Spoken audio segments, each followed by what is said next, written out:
Hi, I'm Sandy from Leicester Library's Neighbourhood Services, and we've chosen 12 books to tie in with this year's summer reading challenge.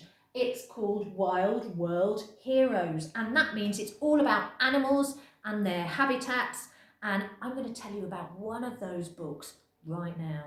It's this one up here. It's B-Boy and the Moonflowers, and it's by Nicola Davies, and it's published by Graphic. And it's about this guy here, Azin, who lives with his family in the desert. They're nomads. They travel around and they live in tents. And in this story, they have bees, their own special bees that they keep in beehive baskets, and those bees need moonflowers to make the magical silver honey.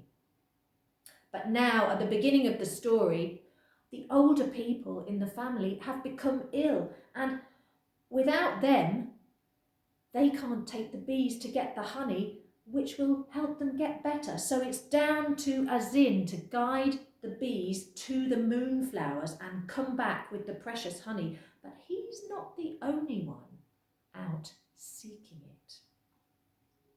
This is the beginning of the story where Azin sets off on his journey. There he is. This is where they live. Beyond the little green eye of the oasis, the land rose bleak and red into rocky peaks. Even now, so close to sunset, Azin saw how the heat bent the light, making the air shimmer with the illusion of water, so that the mountains glowed like bloodied teeth against the silver sea.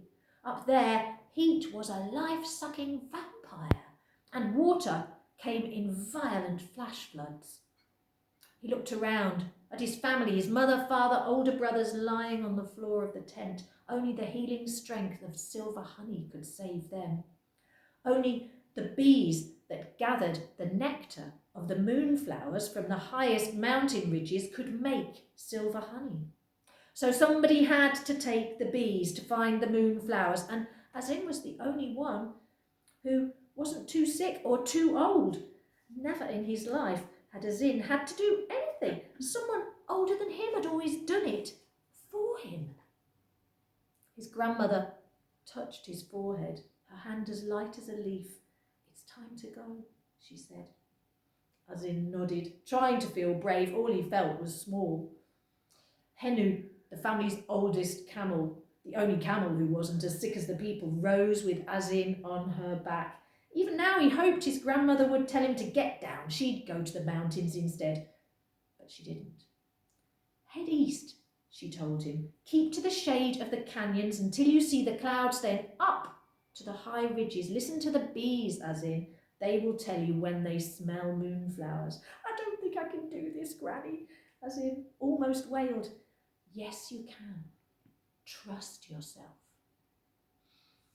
So off goes Azin, travelling for many days, further and higher into the mountains, many dangers, and the further he gets, the stranger and more magical his journey becomes. Will he find the moonflowers? Will the bees die and the water run out before he gets there? And what strange help is waiting for him out there in the unknown?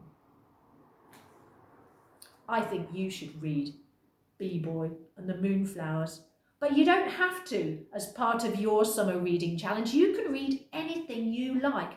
We've got 11 more films of the books that we've chosen, but I hope you'll go down to your local library this summer and borrow books that you enjoy. Bye.